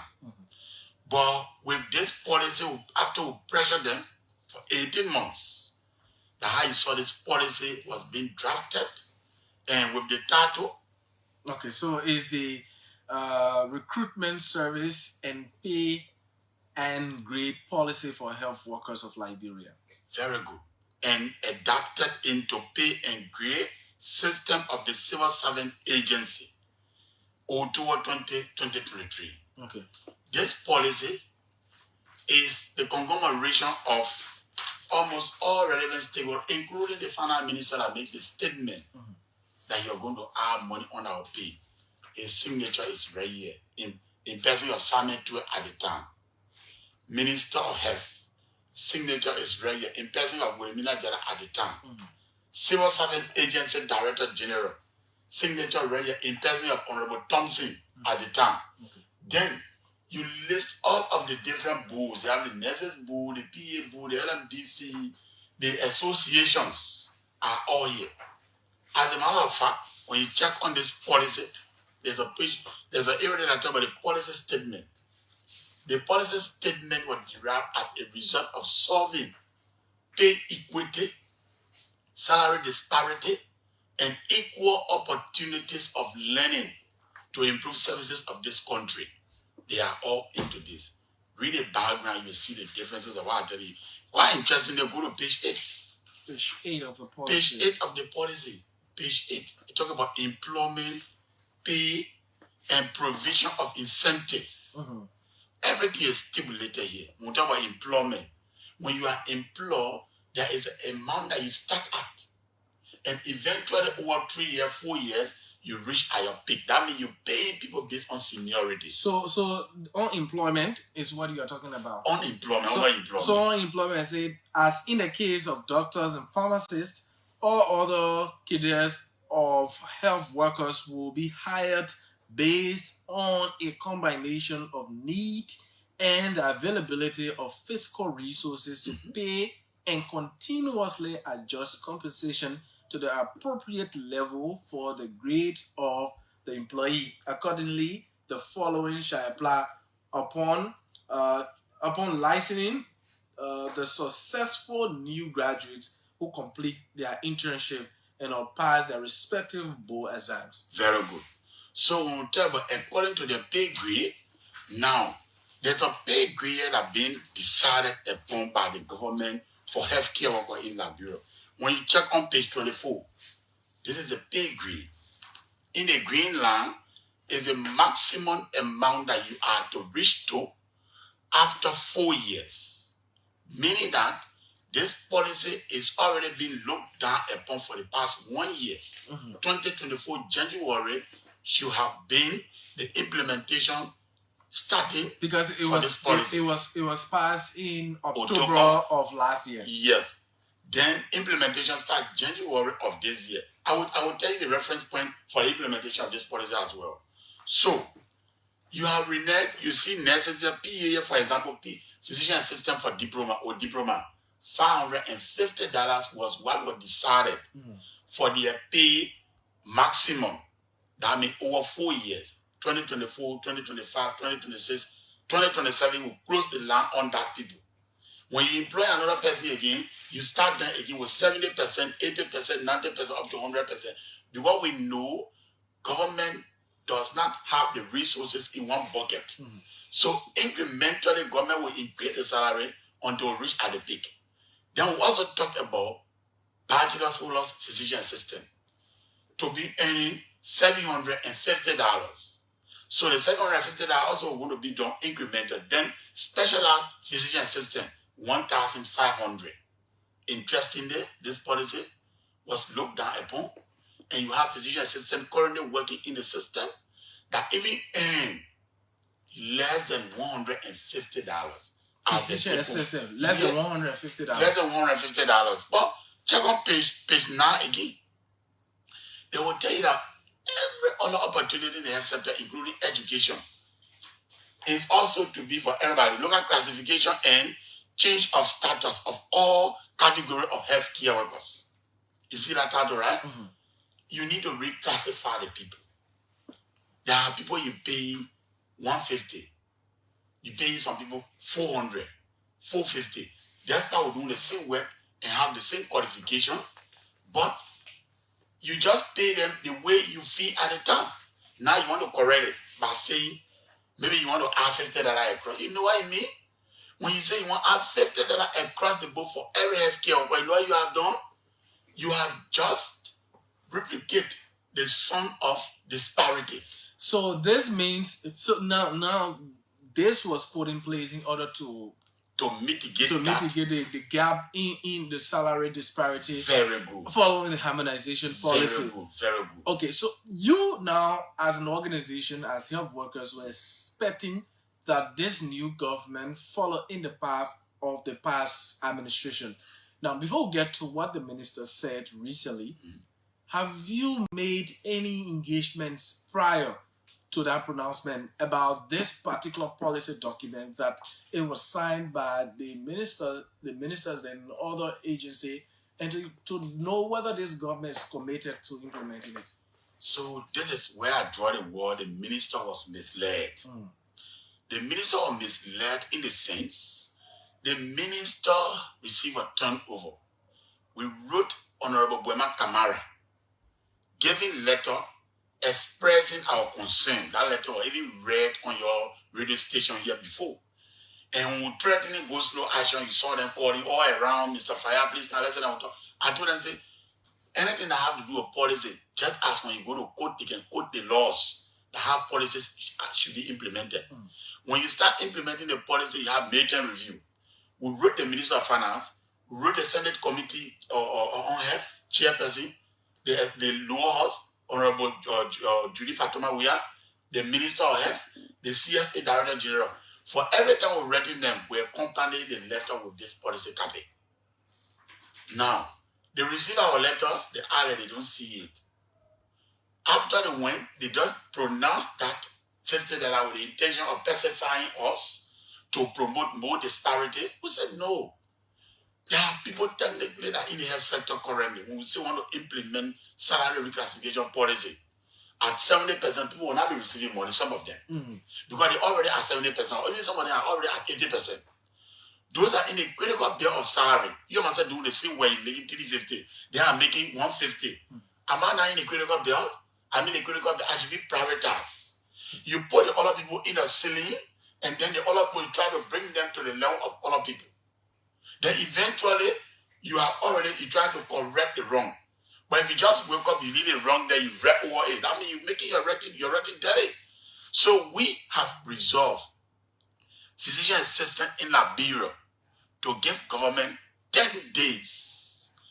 After the day they will receive our communication, after that day, we are going to give them 10 days ultimatum. Immediately we issue the letter to them. We'll come in the same radio station and we'll announce countdown for the entire country. Lockdown, healthcare worker will not go to work until this salary policy can be classified. It got to be implemented fully. As a matter of fact, we're tired with this story that politicians will go campaign to us and promise us with salary issue because we are underpaid, run behind them. This is a way we think that we can get rid of it and focus on our profession. Now, before getting to your decision that you want to make, the minister was like finding solution. So he expected that you should be happy about, adding your, increasing your salary. But now you were saying he will be promoting the same, how you call the harmonization policy, which you think was at the detriment of health workers, because there are people who already make higher, but they will also benefit from that. While people who are lower, it will be also at the detriment. So let me tell you this policy context. When you look at it under the policy context, page 2 again, you will see that this salary and reclassification policy implementation, anything that have to do with salary, got stakeholders. The stakeholders in the sector are the ones that understand the issues that are confronting the sector. It's not because I have money, I will just enter in laboratory to invest. No, I got to follow some channel, right? So the stakeholders in the health sector include the regulatory boards, the health associations, the Ministry of Health, the hiring agency, CSA, the Ministry of Finance that have the money. You just sit down at the round table, gentlemen will guard this money for this sector. So were you not consulted for this particular decision? It was just made with the intention of like you doing gratitude for somebody. It is not a gratitude. It is not a favor. It is our entitlement. Our entitlement is now due, and we must seek for our entitlement. At the moment of fact, they have been violating our rights. And today, we will stand on the ground and advocate for our right to be protected by the government. And I know government will protect our right. You talking about striking, that will be very, very detrimental to the health system. What could be done now in order to stop that? You're talking about giving the government 10 days. If not, you guys will go slow. Don't you think that's too harsh? It is not harsh. My brother, from April of this year, we issued a statement that June 24th we were going to have unspecified actions. We were called at the Ministry of Health to discuss this policy. The Senate chairperson on here, which is Honorable Deba Mabadi Vapla, told them that it will have a meeting with us to quantify the amount of money they need in order for them to implement this policy at 70%. They want to play politics in the discussions. We met them from April to this year. How many months have passed? So if I take decision today, it means that I am wrong? No. The idea surrounding this whole policy is, I think somebody is misleading somebody somewhere. And let me tell you, when policies are crafted, even government invests resources. That's why our time will consume, but government invests resources to just turn your back to this policy. It just telling us that you want to be lawless. And the fact that you want to be lawless people only let people that can also react to them in the same manner. So therefore, we'll stop going to work until you can listen to us. If you're listening to us, it must be tangible. It will not be with political rhetoric. No way. We will not take it. The fact that we told you from day one. Look, I want to give my time on that. Let me see the recommendation of the policy. Recommendations are so flexible. And then the reference document. Look at the reference document that the people use. They use CSA payroll information from July 2022. They also use just evaluation for pharmacists that were here just now. The human resource HR manual, their reform policy 2022 to 2031. That they already adapted that. They put reference that document. Then they also use health sector human resource management document. They use the MOH payroll, the 2015 to 2021 health workforce training institution assessment, the 2022 Sierra Leone health workers data, the 2021 Ghana health workers payroll data, then global salary survey calculations using USA 2022. Then, of course, so many other documents from ILO, sources adapted from International Labour Organization, International Standard Classification of Occupation, of course, They got a website or attached there again. No, the reclassification and change of status of all the categories of health workers. This was done to address the current inequality in pay. So which means the government recognized that there is inequality in pay as well as low pay levels in a public health system. Thank God you really did it for yourself. So now the government through the Ministry of Health, Civil Service Agency, Ministry of Finance, Development Planning, and in consultation with all the relevant stakeholders talk about this. You talk about reaching out to the House of Representatives through the Committee on Health, reaching to the Ministry of Finance, Ministry of Health, but they are not listening to you. Why you think they are not listening to you, especially looking at the document being posted? When you meet them, what do they say to you? Let me tell you one thing today. We got to take the issue of yesterday government, today government. We need to do away with that. Because the one that have to do with program, the program is created for Liberia. And when Liberian tried to solve it, not because yesterday he was not in authority, or maybe it's labored on some part of the policy that propose agenda for development and prosperity. Then he said today that I raise agenda, that means I turn that one once up. That has been totally unbalanced to your decision. And look, be careful with any policy that seeks to benefit the sector that you lead, because you will not easily put it under carpet. It will not be buried. This policy was signed by government. As a matter of fact, it was signed on purpose to address the pay equality. Imagine low pay system, even incentive for people that are working in hard to reach places. It's in the policy. They listed the counties. Look, government was really magnanimous to have even understand the fact that people are working in hard to reach area, that they don't have encouragement. They are demotivated. They try to implement. Policy implementation will not be automatic. As a matter of fact, we told them the policy implementation, we are flexible to start from year 1, year 2, year 3, year 4. The money you got to quantify that money and quantify the amount you need now for the payroll to go to 70%. You tell us. As a matter of fact, volunteers are there not making nothing. They are there in the countries, they're not making nothing. You even want to recruit them again, you come be asking some of them, the Indiba country for calling us. You recruiting some of them, asking them to pay you money. Are you kidding me? Somebody worked for you for 5 years. Then you want to recruit somebody that have been in an active level. Those are allegations. Membership report to their president. I'm their president. They don't talk directly, but they will talk to me. And when they talk to me, I got to raise the red flag. So who is requesting the money? HR system of the Niba County Health Team. Asking people to pay $200 US before they get employed. Imagine. Membership are being harassed for that. Look, that system yesterday, thank God the woman is aware, no business as usual. You must either govern well or you get prepared to face resistance, because we will not back down. We are not enemies of the health sector. We are there to help you where you are not, to raise a red flag from there, so that you can put mechanisms in place to address that. That is our issues. So we're not there to fight government. No, we're there to help government to better the system. As a matter of fact, the quality of services that you expect for the health worker to give you should be the quality of education you must give them as well. If you want patient, if you have doctor to do surgery, you must give them the education that will lead them to training them to do surgery. But if you keep them perpetual the old knowledge, what happened to you? You are going to be killing your health system, and your health system will not be modified, and will be living from here going to Ghana, and will die from preventable conditions in Liberia, as a matter of fact, because we don't see health to be your issue. That's the issue with them. Now, this situation of low pay and inequality, it is definitely, if you decide to go out there to carry out a go slow, as you are saying, it will definitely cripple the health system. What can be done now within the time period that we have in order to resolve the situation so that you guys will not continue with what you plan to do? So what can be done now? This policy, as they have done well before, the Ministry of Health, they recognize it. It is legitimate. Honorable Josiah Joker recognizes it. It is legitimate. As a matter of fact, when you check on Front Page Africa, when the policy was validated, it was published. It's online. So it's legitimate. What you need to do now, let's see, gentlemen, this is a revenue envelope that we have.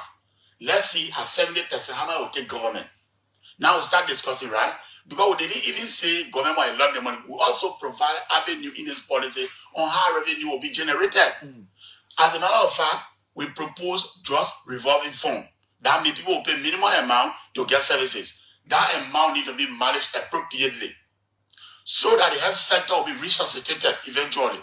But if that amount again is being shared by confidentialship or maybe friendship, it means that money will not even drop into where it is expected to make impact. So our fear now is, before you introduce any services in the health sector for people to pay for them, that should be a proper mechanism put in place. Because when you continue to drag the only on central government shoulder, health is not contributing anything to the budget of this country. It means they will continue to treat all that because we don't have nothing where we can contribute. As a matter of fact, I was trying the last time. Yellow fever book. Our issue yellow fever book there for $5 US. And I asked them for receipt. No receipt. So how do you checkmate the money that you're collecting from there? These are money that you go to have. These are money that will even be encouraging the people that you deploy to that border. Why will you give me, why will I give you my money, then you cannot give me receipt? Why? That means there is no accountability.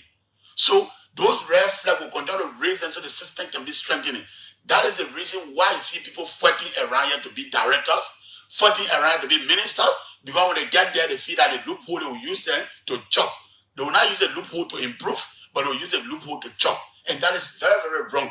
There should be mechanism put in place to checkmate the money we generate from our labor to be able to buttress government effort further. There are a lot of money that the health sector generate. Redemption and surgery is not free. JDJ surgery is not free. JFK is not free. So why the money cannot go to central government so that government can adjust our pay? These are things that are mentioned in this policy as well to begin 2024. Because there are also arguments that the budget has priorities, so we'll not be able to affect health workers maybe the way they want. So let me tell you one thing. Government only look at issues that poses threat to the survivability of its citizens.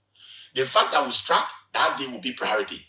Because we will threaten the security of the country or the health system. Health system will be crippled and it will be that day will become competing priority for them and they will address it. Maybe that's what they're waiting for. For now, we are not competing priority, but on that day, we'll be competing priority. No, you are competing priority. We are not competing priority, but I want to say the money not there. You are competing priority, definitely. So now, another thing I was thinking about making clear is that you don't have issue. Maybe the government say, okay, for this first year, we will put $50 on your money. But your concern is that it shouldn't be done across the board. It should be done in line with, the policy, and ensuring that we have salary equality. Cool. So that if you are a physician assistant and the other person is a physician assistant. So how big is the gap? Do you have a lot of people within the sector that are doing the same work but getting different pay? My brother, it's so frustrating. As a matter of fact, government-born children, the children that government partner, we are the partners in the different sectors. They are also adapting that same idea. People doing the same work. Imagine doing the same work, but you're not getting the same pay. And there are numerous cases. People sending their text messages, their salary text messages to me.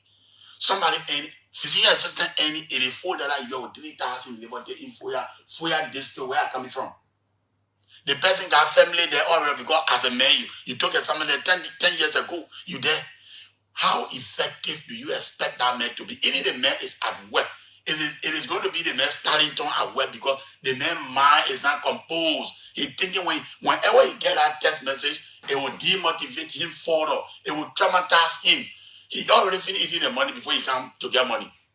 And when you're working, you go for money credit, interest rate 25%. So how do you manage your life? You really visit Morovia because you don't have money to pay your way to come to Morovia. So this salary disparity is across. Now the physician assistant this morning, all healthcare workers in Liberia are affected by the salary disparity. If you Google, if the payroll was in front of you, if you just check there, they know the issue, but they don't want to solve it. If you just check that people making less than 150, it will come up. People making less than 250, they will come up and they're doing the same work. And the more they corrupting in the sector, let me tell you, people are promoted ORC, district health officer, CADD, county clinical supervisor, and the list go on. But they're not paying them for no titles and they are doing supervision work. You see where you encourage all the counter, all the table work? You see where you encourage it? But every day you are saying adding her budget up. If you add her budget up now, granted, we welcome the idea. We welcome the finance minister with a statement that he made. It's welcoming. But you are not advised. And I believe the statement is premature. So the statement need to go back to the incubator so the statement can follow, get maturity. So that when it comes outside, it will meet with the demand of the healthcare sector. That's what we think. They have more money that they can still make adjustment and add more on it. But they got to settle the issue of pay equality and that salary disparity in the sector. So I believe the minister was misled. This is the OK Morning Rush on OK FM 99.5. I'm Joseph Daniels here, and I'm hosting Theophilus Tambafaya, president of the Liberia National Physician Assistants Association. We are discussing a recent pronouncement made by the Minister of Finance in increasing the pay of health workers. They think that there should be other way around. It should be done the other way around because it's a policy to ensure that health workers are paid at an equal level, because there are people who are doing the same job but they are not getting the same pay. So that should be done. And let's read some of the comments coming in. This person says, Momo and Kamara. He says, greetings from my end. Well, Pen, Chairman Theophilus Fire. This person says he's watching for San Nicole in Nimba County. He says, Mr. President, I'm one long-time volunteer, still waiting for the government of Liberia and Ministry of Health to employ me. Nowo Koli Benda. Momo says, budgets should be priorities for health workers in any good society. And this person is Adolphus T.C.Y. He says, greetings, great man. I'm watching from Yekaterinburg, Russia. He said, I think the health employee in Liberia are not really professional in terms of human health. All the things are about their benefits. Health workers should be a person that is a lawyer in human health and safety. All of the health workers in that country have turned to politicians. So he thinks that. So what do you make of that comment? By the time you speak out for your right, somebody turn you as politician. So all of us will be praise singers, and we cannot be praise singers. The welfare of the health sector primarily lies into a service provider. If you are not safe, if you are drowning, if you are not standing well, when you attempt to rescue the person that's drowning, what will happen? The person will pull your leg to the water to where will drown. So obviously, as a matter of fact, the risk that we take in the health sector, if you are hungry, you are exposed to so many other communicable diseases. So you need to prepare yourself well before you get to work. Okay. So that statement is just a bias statement against us. Okay, let's take few calls on 0777 700 995, 0555 995 995. This first person. Good morning, let's hear you. JD. Yes, you are live. Go ahead, please. Good morning. David from Muhammad is my name, and I'm calling from District number 3. You know, I think it was somehow last week, we had those engineers from public works putting their own interest, saying that they should have the best salaries in this country. And when I call on that show, I said, you have said your own, but other people come from other sectors and kind of push their own interest. Now today we have it from the decision. Look, sometimes we just had to be sincere to ourselves. I agree that equal work, equal pay. But then, we should also appreciate the government who has tried by all means to add a little bit on the people's salaries. We should appreciate that. Why is it that you are calling? The last time, if I can recall, the president initiated a system where they would do a credential audit. But what Theophilus is saying here, there's a policy that is existing that was crafted in 2024 to ensure how salary can be increased so that somebody who is making 700 and somebody who is making 150 You will not increase the person 700 and increase the person 150 at that particular level, and they are doing the same job. That's what he's saying. I agree. I said initially I told you that I agree. Equal work, equal pay. So if you agree, then why aren't you calling on the government to implement this policy that he's talking about? The government already started something. Let us encourage the government to go on with our policy, but we should not be saying if the government does not do it, we will protest, we will not go to work. Okay. Then it makes a big causing problem for other people. Okay. We should make a sense of ourselves. We took both. Thank you. That's your opinion. Let's hear from another person. Good morning. Good morning, Daniel. Yes, let's hear you, please. Okay, this is Philemon Fire. I let me say good morning to the Slow Fire. You know, start a very good point. You know, in our country today, it is far like you see today, according to the health center, you will not get about the real outcome that you expected, because if somebody is still charging them when they're working, you will not work with their own hands. But bro, I can't allow you to what to keep places or facilities. But you go more in, that money will give away the money because the money is not much, because as you work, you need to go and do research. And I think that you don't even get one man, you have to pay how to buy a visa. You doing some research and buy a visa, pay your way, if you take on your card bill, at the end of the month, if you don't know, you so as soon as $20 or $25 to pay. And you have somebody home, you have children that going to school. So for I beg you, I am pharmacy technician and also not pharmacy.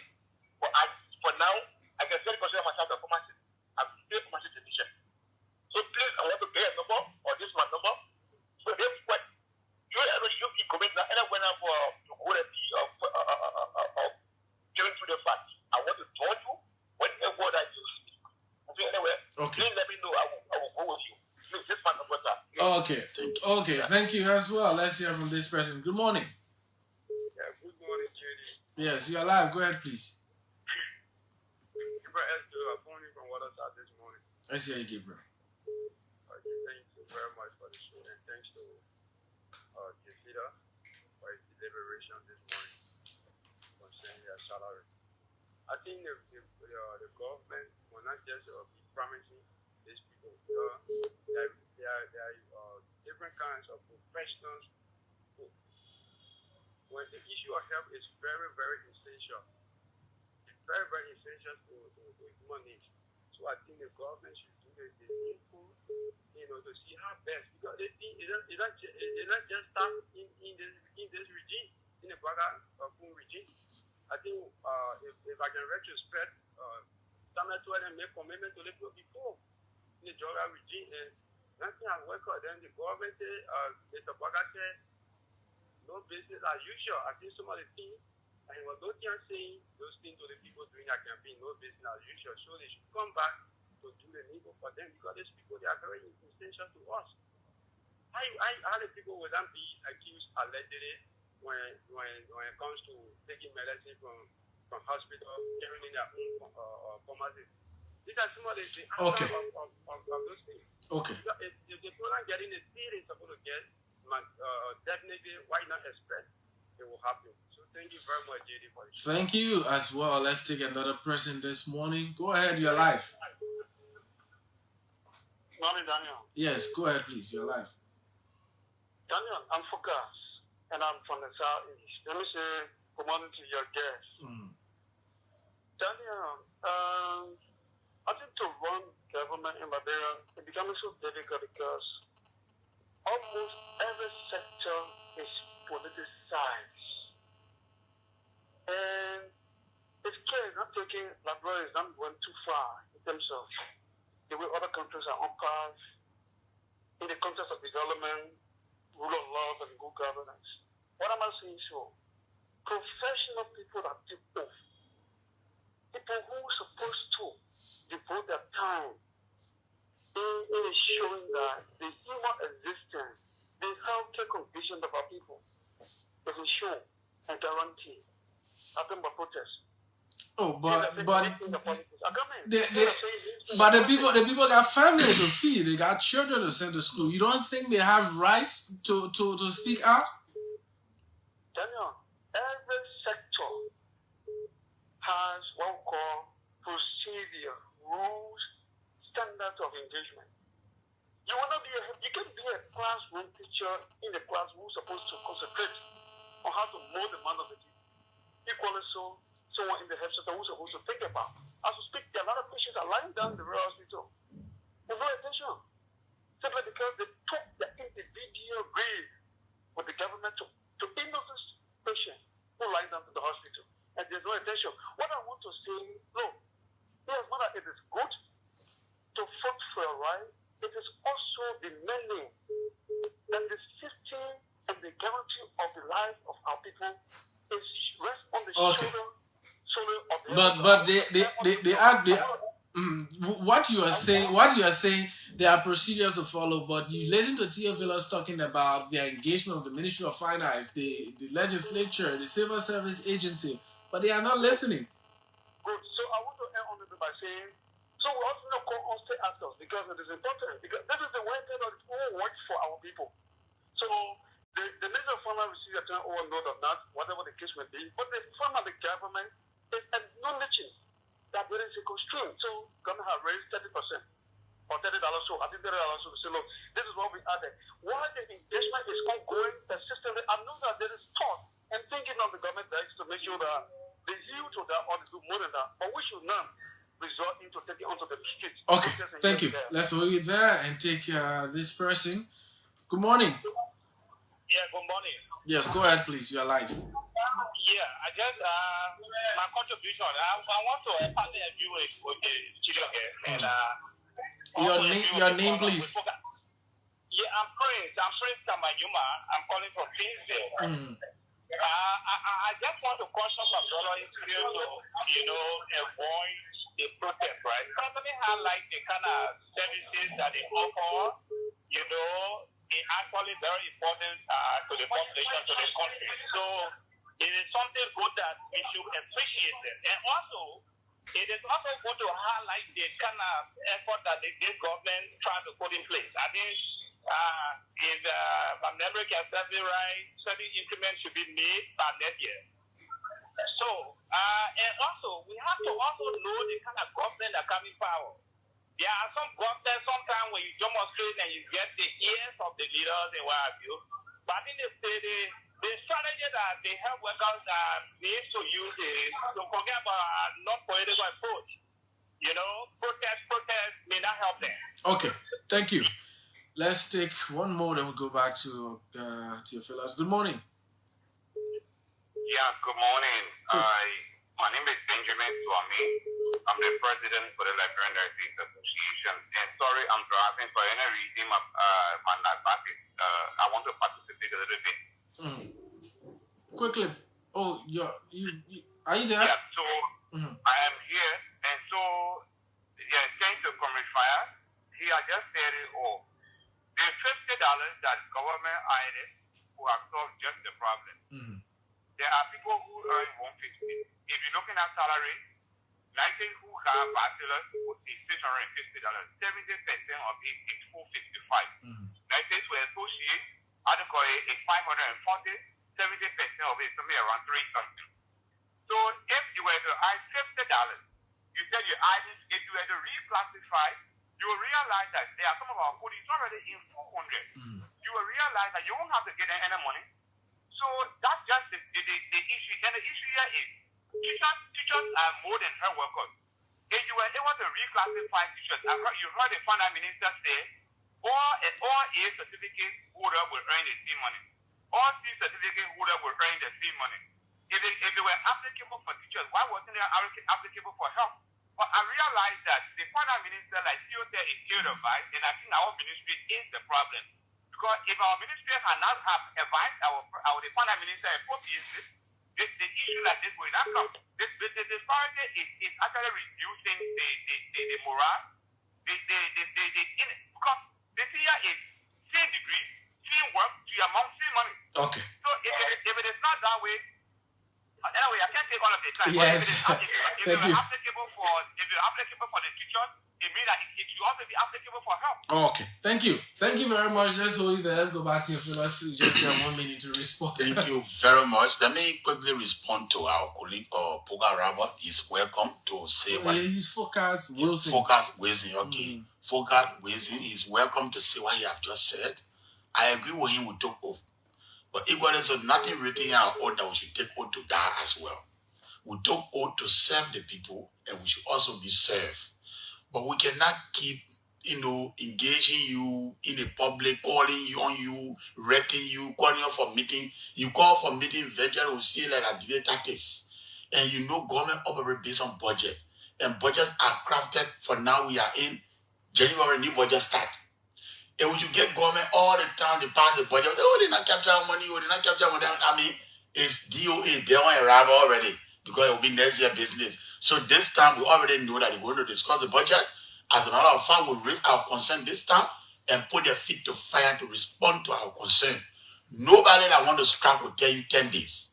If they're telling you 10 days, it means that they are telling you 10 days to prepare yourself and come before them to be able to face the reality. We all can see the reality and discuss it.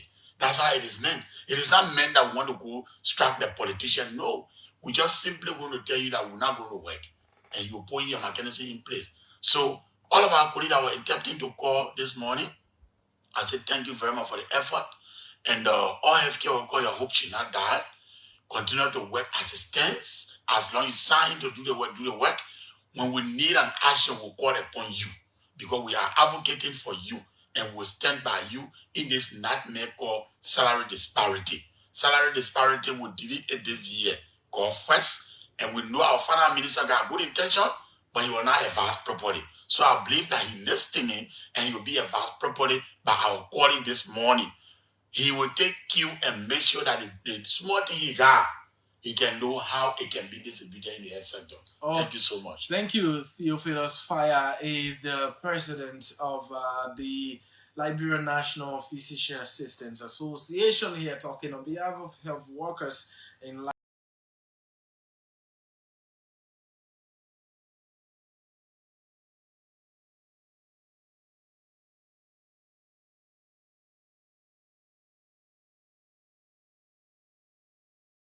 by Ledger, who ran informal information